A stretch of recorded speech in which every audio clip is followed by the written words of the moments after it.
호주김치 특별편 삼국지 2회가 이제 시작됐고요. 우선 지난 얘기를 설명해 이제 한나라 말 정치적인 그런 배경과 그리고 황건적의 난이 있었고 유비 관우 장비 삼형제가 만나고 이제 걔네들이 돌아다니면서 황건적들을 썰고 다니고 그러면서 이제 주요 인물들을 소개했죠. 조조도 나오고 원소도 나오고 공손찬도 나오고 동탁도 나오고 지금 막 그런 상태에서 황건적의 난이 이제 진압이 됐어요. 이어서 얘기를 해보면 십상시의 난이라는 그 큰 이벤트가 있는데 그 이벤트를 설명하기 전에 이 하진이라는 인물에 대해서 조금 설명을 하고 들어가야 될 것 같거든요. 돈이 많은 백정 출신이라고 돼 있어요. 그래서 이게 사람이 돈이 많다 보면은 이제 누릴 거 다 누려. 막 명품도 사고 막 옷도 좋은 거 입고 좋은 차도 몰고 다니고 이러다 보면은 이제 슬슬 약간 좀 명예를 가지고 싶어 하는 거예요. 모두가 나를 알아주고 인정해줬으면 좋겠고 벼슬에 오르고 싶었는데 그 당시 벼슬에 오르는 방법이 세 가지가 있었는데 하나는 매간 매직 그 지난화에 설명이 됐던 그 다음에 두 번째는 황제의 외척 대기 그 다음에 세 번째는 고자 대기 가로 열고 환관 대기 그렇게 있었는데 하진에게는 예쁜 이복 여동생이 있었어요. 하씨라고 그 여동생을 황제랑 결혼시켜야 되겠다 해서 십상시에게 이렇게 뇌물을 해가지고 결국 결혼해. 근데 그 결혼했는데 그 하씨가 유변을 맞아요. 낳으면서 사황으로 진화를 해요. 그러는 와중에 황건적이 완벽하게 그 진압이 되어 있던 상황은 아니었는데 진압을 이제 시키려고 해도 관직에 있던 사람들이 다 십상시한테 그 매간매직을 통해 자리에 올라온 사람이기 때문에 무능력해서 이걸 다 쓸어버리지 못하는 거야. 황건적들을. 중앙정부에서는 이제 쓸어버리려면은 지방 세력들, 호족들에게 도움을 받아야 되는데 이 십상시는 호족과 사이가 너무 안 좋았어. 그러니까 이제 호족들이랑 사이가 좋지도 않고 안 좋지도 않은 사람이 누가 있을까 하다가 하진이 딱이다. 해가지고 하진한테 황건적 소탕 그 임무를 맡긴 거죠. 총책임자로. 그래서 하진이 이제 호족들이랑 소탕하면서 같이 이제 프로젝트 진행하다 보니까 호족들이랑 친해진 거예요. 근데 당시에 또 원소는 진짜 십상시를 너무 싫어했어. 그래서 저 새끼들 계속 죽여버려야 된다. 하진한테 계속 귓속말 날리고 있었는데 이제 황건적이 또 소탕되면서 하진의 입지가 좋아지고 호족들이랑 친하게 지내고 이런 거 보니까 십상시가 기분이 안 좋아. 그래서 그 십상시 중에 건석이라고 약간 마동석 같은 캐릭터가 있는데 덩치 좋고 근육해. 근데 그 금군 통솔권? 금군을 이렇게 막 할 수 있는 그걸 가지고 있던 십상시 멤버였는데 이용해가지고 하진 암살하자고 작전을 막 짜고 있었어요. 막 여러분들 하진 이 새끼 옛날에는 뇌물이나 갖다 바치던 놈이 요즘 너무 나대는 것 같지 않아요? 이러면서 확 이참에 확 담궈버리죠 이러는데 그게 하진 귀에 들어가서 걸려서 죽어. 그래가지고 자연스럽게 건석이 가지고 있던 그 금군 운영권도 하진한테 넘어가요. 그래서 이제 십상시 이제 건석 죽었으니까 부상시죠. 부상시의 힘은 엄청 약해지고 하진의 힘은 엄청 강해지고 원소는 엄청 십상시를 더 극혐해. 이 새끼도 쓰레기라고. 그러다가 이제 원소가 역산적이라는 프로젝트를 내요. 그게 뭐냐면은 흑산적으로 위장을 해가지고 깽판을 치는 거예요. 막 폐악질을 부려. 그러면 이제 십상시가 사람들한테 막 흑산적 얘네들 알고 보면 착한 애들이에요 했는데 그 말이 이상해지잖아요. 폐악질을 부리고 다니니까. 그리고 뭐 그래서 그렇게 해서 이제 십상시 입장을 이상하게 만들어서 그 다음에 지방세를 또 온 김에 흑산적까지 다 토벌해. 이게 플랜이야. 그래서 그거를 미친 프로젝트인데 진행을 시켜요. 그래서 와서 주변 마을을 다 초토화시켜. 불쌍한 백성들 다 죽이는 거죠. 흑산적으로 분장해가지고. 그래서 그때 이제 진행을 위해 하진의 부름에 이제 동탁도 오고 지방 세력들 다 흑산적으로 다 하려고. 근데 하진이 십상시를 죽이지 않고 추방만 해요. 그래서 원소가 속마음으로 이 새끼 뭐지? 이 새끼 몰래 십상시 된 거 아니야? 어쨌든 그래서 추방당해서 나가는 길에 십상시가 하태호 들려가지고 징징대면서 안녕히 계세요. 인사드리러 왔어요. 그러니까 하태호가 어머 왜 그러세요? 왜 그만하세요? 힘들어서요? 막 이러는데 아니요 쫓겨났어요 하면서 막 울어. 그러니까 하태호가 이제 하진에게 압박을 넣어가지고 부상시가 전원 복귀를 해요. 그래서 하진은 불러들일 생각까지는 없었는데 이제 하태호가 불러들이니까 약간 좀 따지려고 하태호에게 찾아가는데 매복 십상시를 당해가지고 십상시들이 김 사장에 보냈어. 하면서 이제 칼로 찌르는 거예요. 그래서 많이 묵었다 아이가 하면서 죽어. 그래서 십상시 입장에서는 약간 심리적으로 압박이 되니까 이게 쫄려가지고 죽인 건데 그게 오히려 실수였던 거야. 왜냐면 그들을 억제해주고 있던 거는 하태호의 말을 잘 듣는 하진이었는데 하진이 죽으니까 억제해줄 사람이 없어서 이제 막 원소가 미쳐 날뛰면서 황간으로 보이는 사람들 다 죽여 들어가서. 그래서 원소를 마주치면은 잠깐 한 다음에 바지부터 내려. 자기 고자 아니라고. 근데 미처 바지를 못 내린 사람들이 2,000명 죽었다. 여기까지가 제가 하는. 오케이, 오케이. 야, 근데 황제는 언제 죽어? 잠깐만. 그러니까 그거는 이제 형이 설명. 어, 자, 그때 당시에 궁궐 상황이 어땠냐?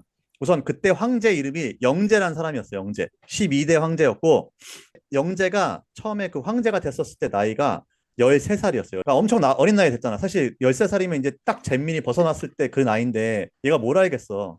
그때 권력을 잡았던 이제 그 십상시들한테 둘러싸여서 아무것도 모르고 그냥 돈이랑 술이랑 여자만 밝히는 그런 약간 암울한 황제로 이제 점점 자라나게 된단 말이지. 근데 아까 하람이가 얘기했었던 이제 하진이 자기 누이 동생을 갖다가 후궁으로 바치는데 그걸 누구를 통해서 바치냐? 십상시한테 뇌물을 줘서 바쳐. 그러니까 십상시가 단순히 직업 브로커 역할만 했던 게 아니라 결정사 역할도 하고 진짜 뭐 연애 브로커도 하고 그러니까 돈 될 수 있는 건 다 했던 거야. 근데 십상시 입장에서는 하진만한 인물이 없는 게 일단은 저번에 인호가 외척에 대해서 얘기를 했었잖아. 여자의 쪽에 집안 배경이 크면 클수록 어떻게 보면 십상시한테 더 위험한 거야. 왜냐면 그만큼 세력을 얻고 정치질을 더 잘할 수 있기 때문에. 근데 하진은 백정이란 말이야. 백정, 뭐 요즘을 말하면 부처죠. 뭐 요즘 부처 돈 엄청 잘 벌지만은 사실 옛날 뭐 조선시대나 그때는 뭐 칼 쓰고 피 보는 직업이라 해가지고 되게 천대를 받았단 말이야. 그러니까 천민 중에 천민이었어. 그저 돈 많은 천민. 그런 집의 누이니까 십상시 입장에서는 최고였던 거지. 그래서 이제 하진의 동생을 영재한테 보냈는데 영재가 너무 좋아해. 영재가 너무 좋아해가지고 아들을 낳아. 그 아들이 아까 얘기했던 유변이야, 유변. 하진의 동생이 너무 세력이 점점 권력이 커져가지고 원래 있었던 황후, 왕비를 쫓아내고 얘가 직접 황후가 돼. 근데 여기서 또 하나의 중요한 인물이 나와야 되는데 그게 이 영재같이 여자 밝히고 술 밝히고 하는 애들 특징이 뭐냐? 금방 질려. 그래서 하왕한테 이제 질린 거야. 그래서 새로 왕민이라는 어떤 궁인이 있어. 궁녀가 있어. 이름도 미인이야. 졸라 이뻐. 그래서 그 왕민한테 엄청 빠지는 거야. 그래서 이번에 또 왕민이 또 얘 아들을 낳네? 그 아들 이름이 유협이야. 근데 하왕후가 이게 돌아가는 상황을 가만히 보니까 아, 이거 약간 불안한 거야. 내가 전에 황후처럼 이번엔 내가 약간 쫓겨날 것 같은 그런 느낌이 드는 거야. 그래가지고 몰래 왕민을 도구로 죽여버려. 자, 그럼 이제 유협은 혼자 남았지. 왕자인데 아무런 빽이 없어. 그래서 이 유협을 누가 키우느냐? 영재의 엄마가 있어요. 동태우라고. 동태우는 하진하고 하왕후가 약간 마음에 안 들어. 얘네들 백정이라고 해서 들어왔는데 점점 세력이 세져. 그래서 얘네를 약간 견제해야겠다 싶어서 유협을 대신 이제 엄마가 죽었으니까 이제 기르기 시작을 해. 이게 일단 백그라운드 스토리예요. 그러다가 황건적의 난이 끝나고 난 다음에 좀 잠잠해지나 싶더니 갑자기 영재가 죽어. 하도 어렸을 때부터 수위랑 여자 그러니까 너무 밝혀가지고 요절한 거야. 근데 갑자기 황제가 죽으니까 뭐 유언도 없어. 아무것도 없어. 그러니까 얼마나 난리가 났겠어. 일단 왕자가 두 명이 있는데 이 두 명 다 이제 왕에 오를 수가 있잖아. 그래서 그때부터 이제 권력 다툼이 벌어지기 시작하는 거지. 근데 옛날에 백정이었던 하진이 벼슬이 계속 오르고 올라가지고 현재 직책이 대장군이야. 대장군이면 약간 국방부 장관이야. 그냥 짱이야. 모든 병권은 다 통솔하고 있어. 그리고 십상시의 백그라운드는 영재였어. 근데 그 영재가 죽었잖아. 이제 더 이상 십상시를 봐줄 애들이 없는 거야. 그래서 타진하고 하왕후가 그 세력 다툼에서 이겨가지고 아들인 유변을 황제로 올려. 그 황제가 한나라의 13대 황제인 소재야. 그리고 아까 얘기했던 그 동태우가 키우고 있던 그 왕민의 아들 유협은 그냥 진류왕, 그러니까 황제의 한 단계 미친 그냥 왕으로 봉해져. 자, 이제 상황이 십상시들은 거의 나가리가 됐어. 이러고 나니까 아까 얘기했던 그 하진의 밑에 그때 원소하고 이제 조조가 있었거든. 근데 원소하고 조조가 황건적 때 난에 공을 세워가지고 이제 궁궐에 들어와 있었어. 하진 밑에 있었어. 얘네 둘 다 환관을 싫어해. 특히 원소는 환관을 엄청나게 싫어해. 그래서 얘가 이제 하진한테 가. 이제 영재도 돌아가셨고 우리가 권력 잡았으니까 그냥 저 환관들 다 없애버리자고 싹 다 그냥 다 목 쳐버리자고.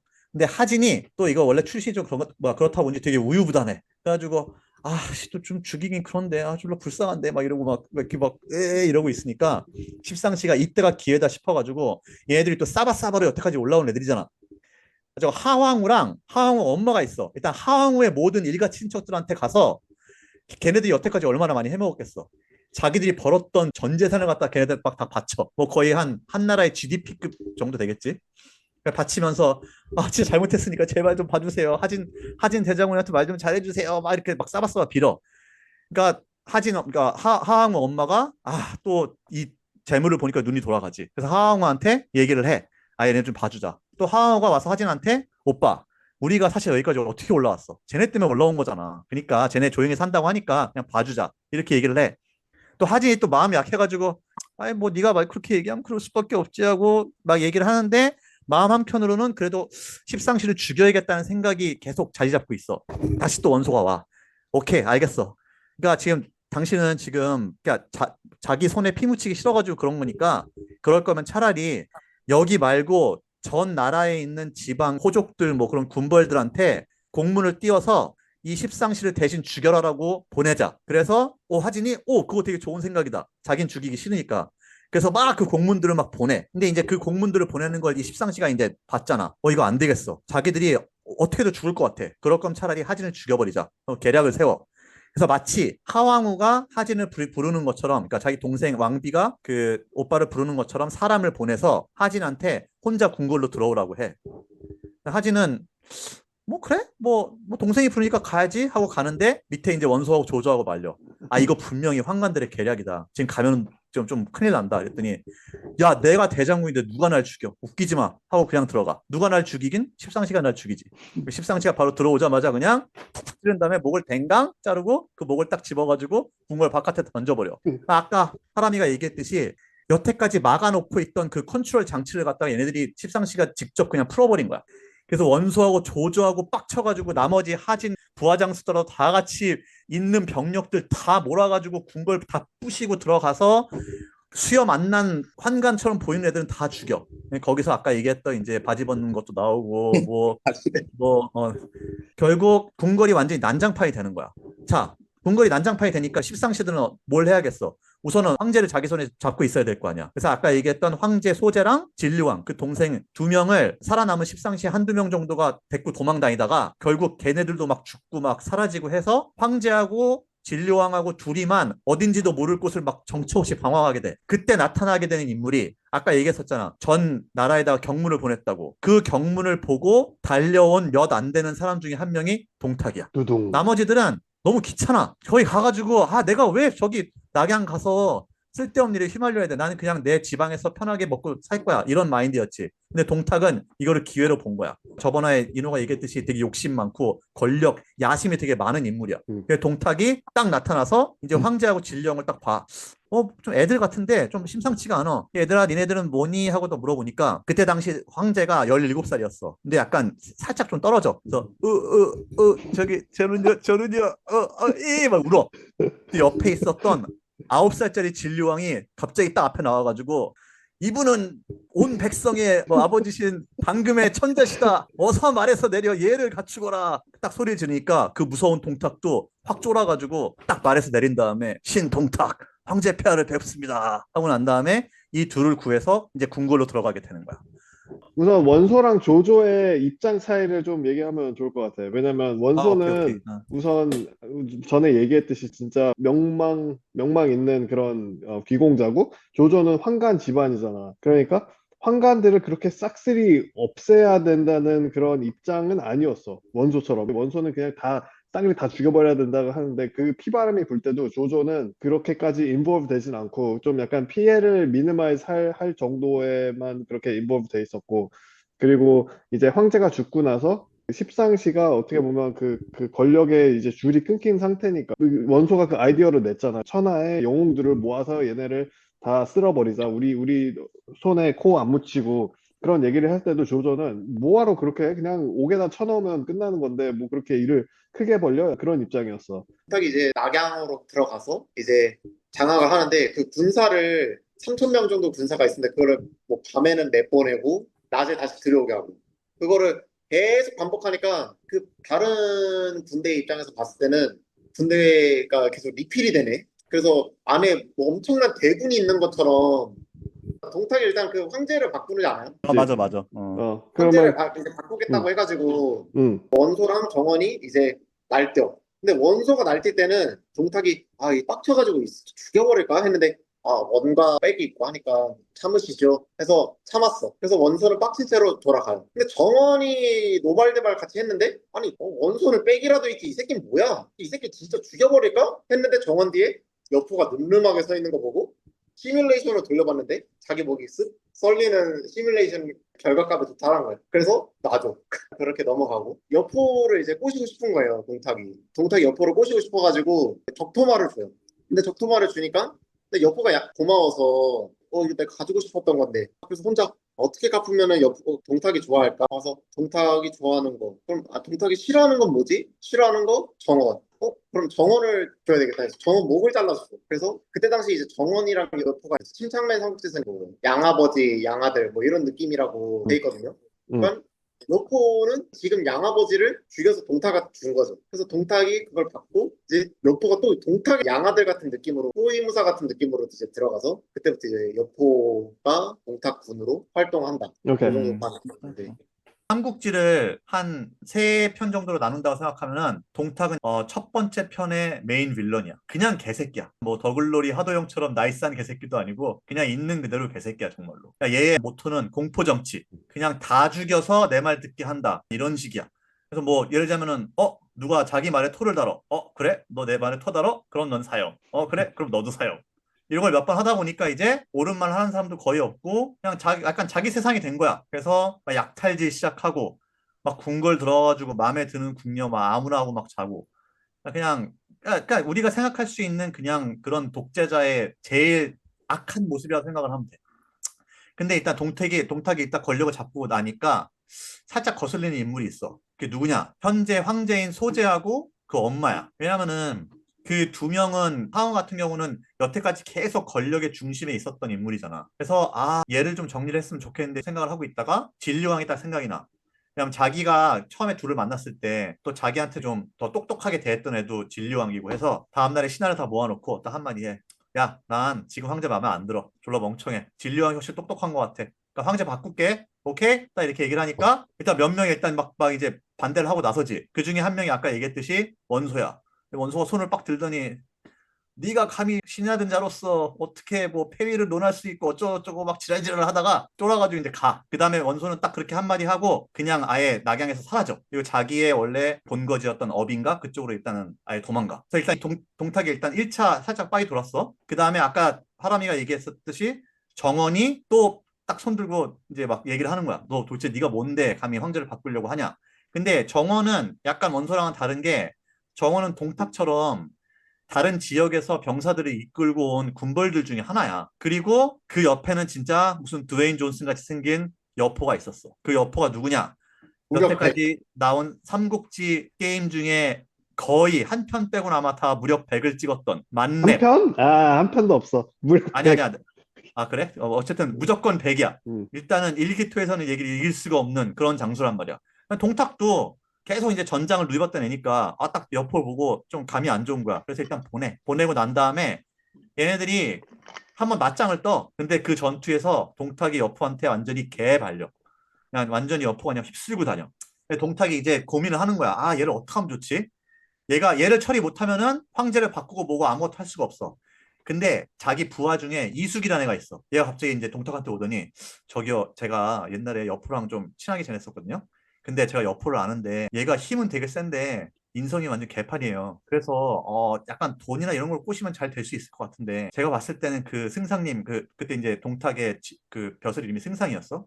승상님이 갖고 계신 그 적토마를 주시면은 제가 한번 꼬셔보겠습니다. 이 적토마가 뭐냐? 하루에 1000리를 달린다는 명마 중에 명마야. 그러니까 모든 장수들이 탐낼 만한 그런 말이었단 말이야. 그래서 온갖 금은부화랑 이제 음? 람보르기니. 삼국지계 그렇지. 페라리. 그냥 람보르기니가 아니라 말이 한 1500마력 정도 돼. 호스파워가 1500이야. 그러니까 세상에 하나밖에 없는 튜닝된 그런 람보르기니라 생각하면 돼.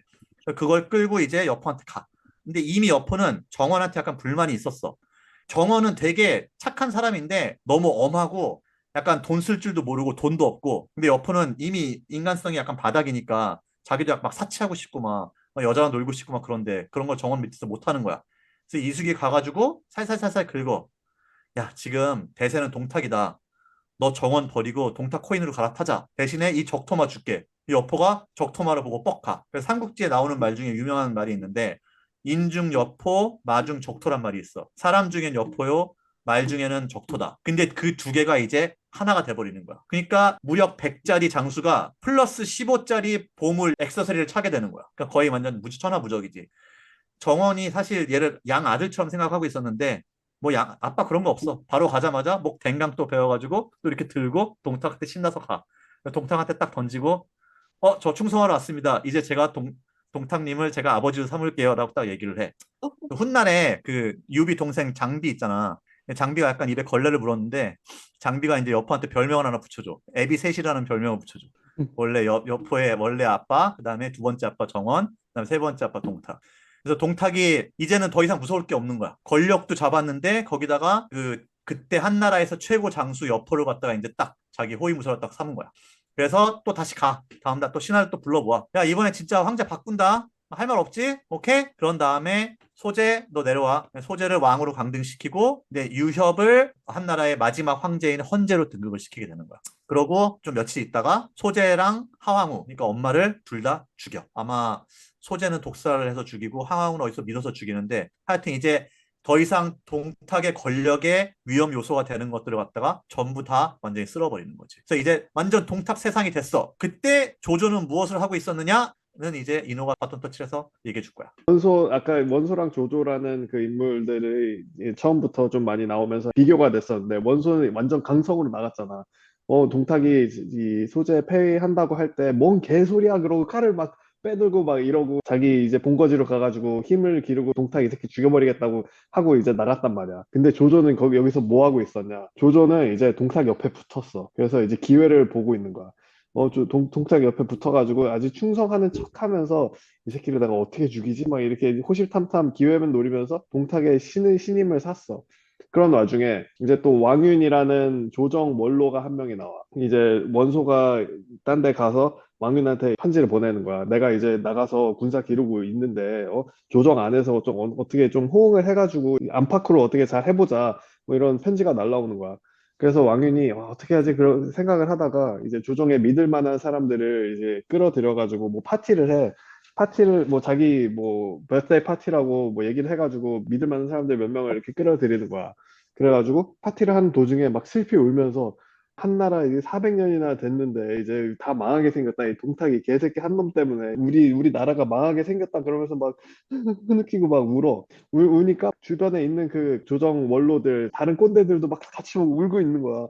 우리 어떻게 우리 힘도 없고 막 다 울고 있어. 그런 와중에 조조가 거기서 하하하하 막 혼자 막 미친놈처럼 웃는 거야. 그러니까 왕윤이 저 새끼 뭐야 이러고 빡이 치는 거지. 그래가지고 쟤 요즘에 동탁이랑 같이 맨날 놀더니 쟤 이제 완전 변절자다. 믿을 놈이 안 된다. 그래가지고 야 이 새끼야 너 왜 우리 이 나라가 이게 망해가고 있는데 혼자 웃고 있어. 그러니까 조조가 뭐 자기가 그렇게 웃으려고 웃은 게 아니라 그 도적놈 내가 그냥 칼 한 자루만 그 대인께서 빌려주시면 내가 가서 그냥 싹 죽여버리겠다. 그 왕윤 당신이 되게 칠성보도라는 그 보물이 있다는 거를 내가 얘기 들었는데 그거 나한테 빌려주면 내가 동탁 죽이고 나라를 살리겠다. 그렇게 얘기를 하는 거야. 그래가지고 진짜 네가 죽일 거냐. 그래서 이 칠성보도라는 칠성검을 줘. 참고로 삼국지에서 그거 무력 플러스 7 되는 보물이거든.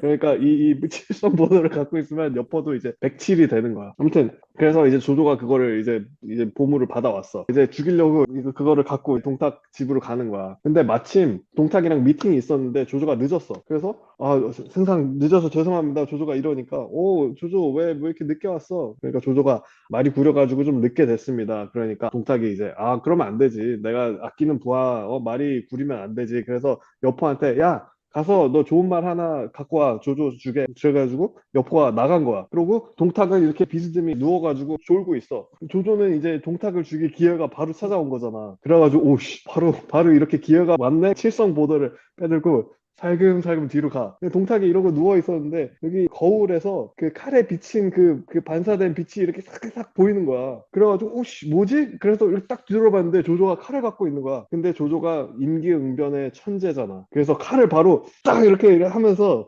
무릎 꿇으면서 승상 제 수중에 이렇게 멋진 칼이 들어와서 승상께 바치려고 왔습니다. 그래서 딱 이렇게 주는 거야. 동탁은 얼떨결에 오씨 뭐야? 근데 딱 칼을 보니까 개 좋아. 플러스 7이잖아.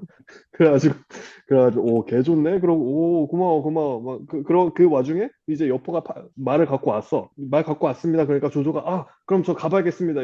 얘는 지금 암살을 시도하려다가 이게 잘 안 될 상태잖아. 그러니까 아무리 임기응변의 천재라도 얘는 당황한 거야. 그래서 저 그럼 가보겠습니다. 그러고 이제 그냥 바로 토낀 거야. 말 갖고. 근데 동탁이 좀 약간 이게 꺼림칙스러운 거야. 이 새끼가 갑자기 칼을 나한테 주고 뭐 그러니까 여포가 또 그 옆에서 한마디 애드하지.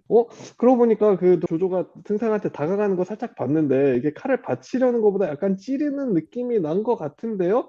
그 한마디를 하는 거야. 그러니까 동탁이 이게 딱 이제 아구가 맞는 거지. 이 새끼 잡아라. 그래서 다 보내.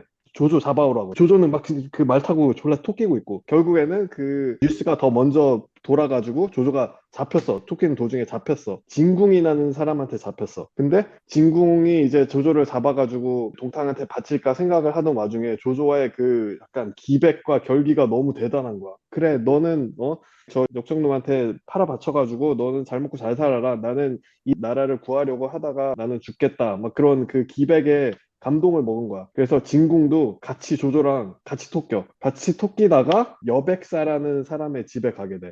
여백사는 누구냐? 조조 아버지 조승의 의형제야. 그러니까 의형제니까 삼촌뻘이지. 삼촌뻘. 오케이. 여기서 졸라 잠깐. 친한 아저씨. 근데 이제 내 아들뻘이 내가 이렇게 역적놈을 죽이려다가 이제 도망치다 보니까 얼마나 얘가 장하면서도 불쌍하고 그러잖아. 그러니까 잘해줘야겠다는 마음이 든 거야. 그래서 진궁한테도 고맙다고 우리 아들을 살려줘서 고맙수. 내가 제대로 한번 대접할게. 저기 가서 따뜻한 방에 가서 쉬고 있어. 내가 좋은 술 사오고 좋은 고기 돼지 한 마리 잡아가지고 뻑적지근하게 한번 풀어줄게. 그러고 이제 나간 거야. 근데 조조가 의심이 많아. 얘가 의심이 항상 많아. 그래가지고 방에서 이렇게 좀 누워 있는데 귀도 밝아. 얘가 칼 가는 소리가 어디서 들리는 거야. 툭툭툭 소리가 들리는 거야. 그래서 가가지고 이게 벽에다가 딱 귀를 대고 들으니까 칼 가는 소리. 그러면서 야, 묶어서 죽일까? 아니면 죽이고 묶을까? 막 그런 얘기를 하는 거야. 그래서 조조가, 여백사 얘도 뭐지? 어쩔 수 없구나. 이제 죽여서 팔아 남기려고 하는구나. 아, 이거 뭐 아버지 의형제 그딴 거 다 필요 없다. 그래가지고 방문을 걷어차고 나가가지고 거기 있는 애들 싸그리 다 죽여버려. 가족들이랑 하인들이랑 막 다 싸그리 다 죽여가지고 이제 키친에 가니까 거기 키친에 돼지가 이렇게 묶여 있는 거야. 그래서 걔네는 걔네 먹일 돼지를 갖고 얘기한 거였는데 조조가 괜히 설레발이 쳐가지고 이제 오해를 하고 그 가족들이랑 하인들을 다 죽인 거지. 그러고 나서 진궁이 이제 옆에서 존나 어이가 없잖아. 이거 죽인 거 다 어떡하냐고. 그러니까 뭐 이미 벌어진 일이니까 조조가 또 되게 결단력이 있거든. 개멋있어. 결단력이 있어가지고 이거 어쩔 수 없다. 가자. 여백사 돌아오기 전에 우리 빨리 가자. 그래서 이제 도망치기 시작해. 도망치고 있는데 앞에서 좋은 술을 양손에 들고 오는 쇼핑 갔다 온 여백사 아저씨가 보이는 거야. 이렇게 오는 거야. 이렇게 서로 그러면서 어. 그래서 야, 너 내가 좋은 술 사가지고 하는데 너 어디 가? 그러니까 우리 아무래도 이게 쫓기는 몸이라서 빨리 가봐야 될 것 같습니다. 마음만은 받겠습니다. 그런데 그 여백사는 너무 섭섭하잖아. 그래도 내가 이것까지 사오고 그랬는데 그냥 한 술만 뜨고 가. 그러니까 다음에 하겠습니다. 저희는 가야겠습니다. 그러고 그래 그럼 어쩔 수 없지. 빠이빠이 했어. 빠이빠이 해갖고 이렇게 가는데 조조가 가가지고 여백사를 그냥 죽여버리는 거야. 그냥 진궁이 거기서 야, 너 뭐 하는 짓이야?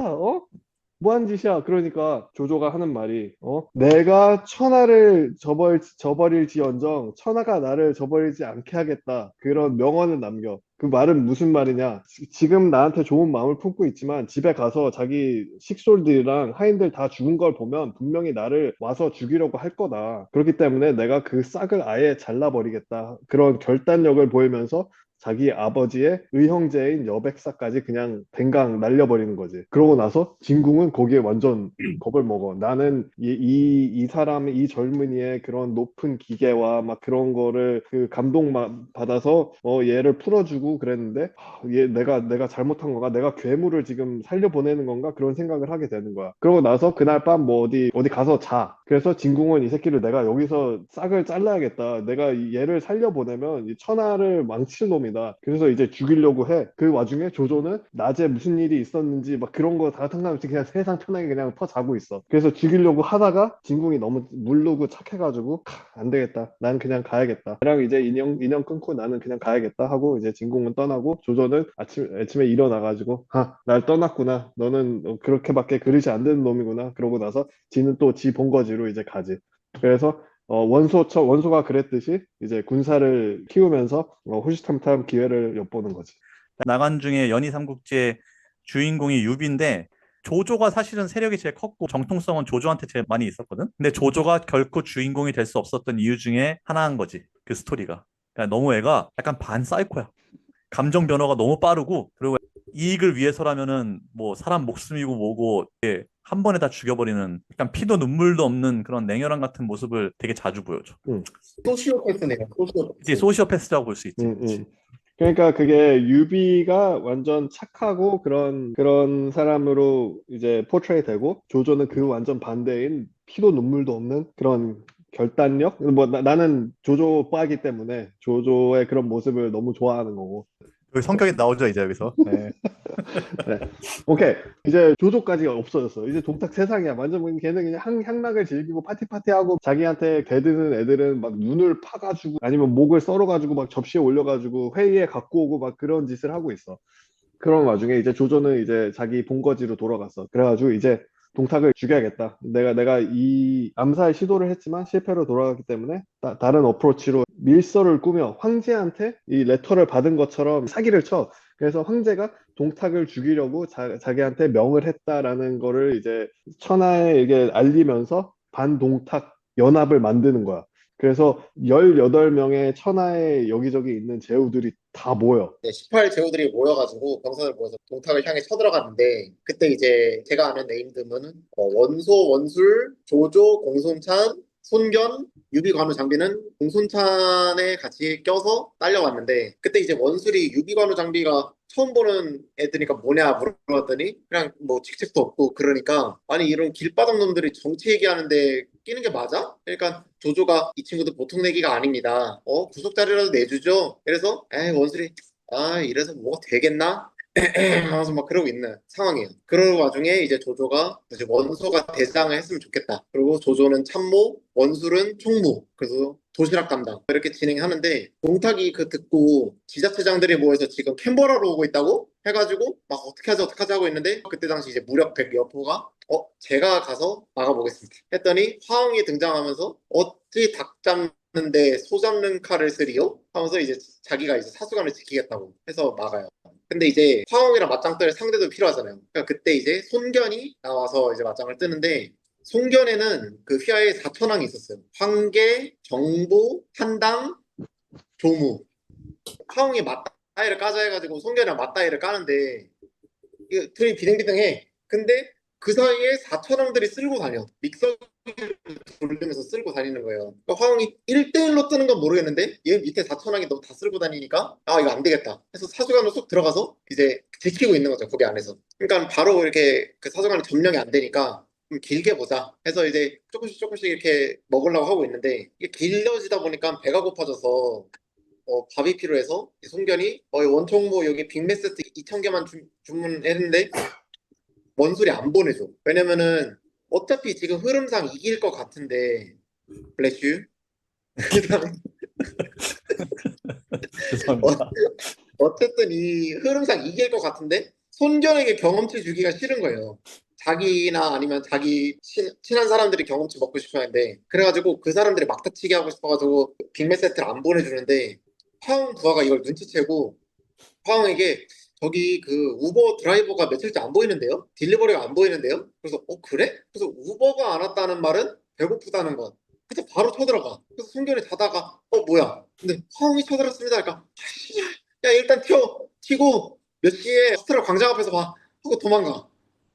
그래서 막 도망갔는데 그때 송견 옆에 조무가 있었는데 화웅의 군대가 송견이 빨간색 모자를 쓰고 있었어가지고 저기 빨간 모자 잡으러 가 해가지고 막 가고 있으니까 조무가 자기 대신 쓰고 이따가 스트라 광장 앞에서 보자 해가지고 대신 쓰고 이제 가요. 이제 어찌저찌 송견이 살아가지고 스트라 광장 앞에 도착해가지고 그 분수대 보면서 존나 힘드네 이러고 있는데 3천왕 왔어. 야 그럼 조무 조금만 더 기다려보다 가자. 근데 조무가 안 와. 그러니까 너무 화가 난 거예요. 개빡쳐가지고 연합국 본거지로 돌아가가지고 원술 찾아가가지고 야 너가 밥만 제때 보내줬어 내가 이기는 거였잖아 하면서 너 죽고 나 지옥 가볼란게 하면서 칼 꺼내 들고 이제 죽일라 하는데 원소가 이제 말리면서 조조랑 이런 사람들 말리면서 이야기는 한번 들어보죠 했더니 원술이 자기 비서관한테 시켰는데 얘가 일 안 한 거임. 이래가지고 꼬리 자르기로 비서관 목 자르고 이제 죽었는데 그러니까 손견이 그냥 대패해가지고 완전히 엄청 쫓기고 있었어. 막 쫓기고 있는 상황에, 근데 손견의 트레이드마크 머리에다가 빨간 두건을 이렇게 쓰고 있는 거였거든. 그러니까 이 멍청한 놈이 자꾸 빨간 두건 쓰고 있으니까 애들이 빨간 두건 보고만 몰려오잖아. 막 다 따라오는 거야. 근데 옆에 이제 조무가 딱 보고, 아, 그냥 그 빨간 두건 나한테 달라고. 내가 쓸게. 한 다음에 자기가 그걸 쓰고 갈라져. 그러니까 이제 사람들은 손견을 쫓다가 빨간 두건 쓴 놈이 누구지? 하고 보니까 어떤 두 명이 이렇게 딱 갈라지는 거야. 그래서 아, 저놈이구나 하고 막 가가지고 조무를 막 쫓아가. 그래서 결국 조무가 그 빨간 두건 때문에 죽었다라는 얘기인데 이게 지금 소설에서는 되게 아름다운 스토리잖아. 조무가 직접 손견한테 장군님 대신에 제가 쫓기겠습니다 하고 난 다음에 두건을 자기가 그러니까 받아서 쓴 다음에 이렇게 도망가는 건데 실제 정사 스토리는 뭐냐면은 손견이 조무한테 씌운대. 야, 너 일로 와봐. 너 이거 써. 너 이거 쓰고 도망가. 한 다음에 결국 자기는 도망가고 조무는 도망가다가 죽었다는 약간 그런 슬픈 스토리가 오, 있어서 이거는 그러니까 얼마나 삼국지 소설이 좋게 각색됐는지를 보여주는 좋은 예라고 할 수 있습니다. 화영 쪽은 반면에 신이랑 가지고 막 춤을 추면서 깝죽거려. 근데 연합군 쪽은 분위기가 다운돼 있어. 원소도 휘하에 이천왕이 있었는데 안량과 문추라고 맨날 계속 하늘 바라보면서 아 안량과 문추만 있었어라도 계속 이러면서 혼잣말을 하고 있어. 그럼 데리고 오든가. 옆에서 막 사람들 그러고 있고 선생님이 숙제해왔어 했는데 아 내가 집에 놔두고 온 수학 익힌 책과 국어 익힌 책만 들고 왔었어도 일기를 하고 있는 거예요. 그럼 가지고 오든가. 그래가지고 이제 관우가 제가 한번 해보겠습니다 했는데 원술이 또 나서가지고 이 새끼는 구석에 자리 내줬으면 가만히 앉아서 듣고나 있지 뭐 이렇게 나대? 이런데 조조가 나빠서 나쁠 거 없지 않아요? 어차피 관우는 뭐 길바닥 출신이고 저쪽은 네임드 장수인데 길바닥 출신 죽으면 그냥 길바닥 출신 죽은 거고 저긴 장수 죽으면은 오히려 우리 이득 아니? 이랬더니 원술이 듣고 보니 그러네 인정 해가지고 관우에게 그럼 술 한 잔 받고 가게 했는데 관우가 아 저 음주운전 안 해서요 갔다 와서 마실게요. 그래가지고 가. 그래서 뭐래 저 새끼 하고 있는데 이미 가고 있어. 근데 화웅이 저기서 이제 관우 오는 거 보고 뭐야 너야? 하는데 그때 관우가 쓱 해가지고 바로 목 잘라가지고 화웅 목 들고 본거지로 들어와서 목 딱 던져주면서 술잔 딱 들으면서 Cheers. 그때 아직 술은 따뜻했다.